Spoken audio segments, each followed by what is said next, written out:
আপনারা দেখছেন local news, সব দিন সারাদিন বাংলা জাগো, নিরপেক্ষই লক্ষ্য।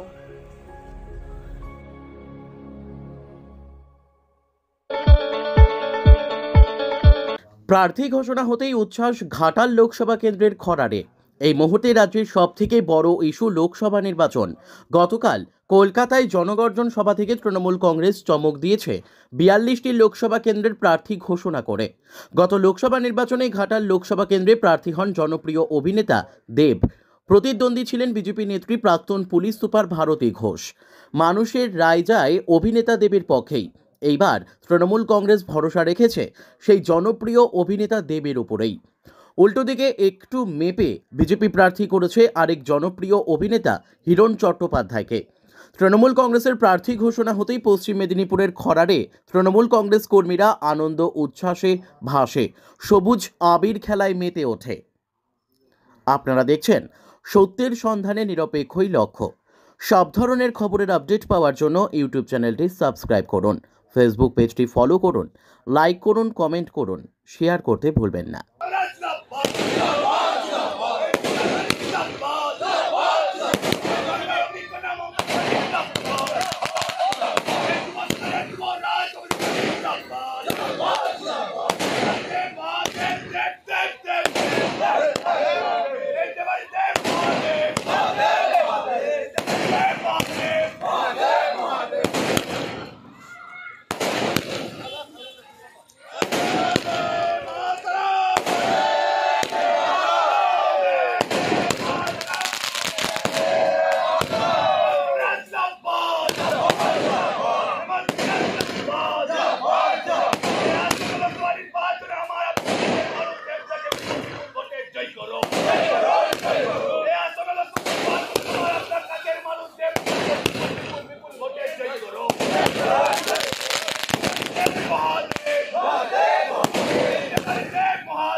ঘাটাল লোকসভা কেন্দ্রের প্রার্থী দেব ওরফে দীপক অধিকারী আজকে মনোনীত হয়েছেন এবং আমরা তৃণমূলের পক্ষ থেকে তাকে স্বাগত জানাচ্ছি এবং খোড়া তৃণমূল কংগ্রেসের পক্ষ থেকে আমরা তাকে জয়যুক্ত করবই।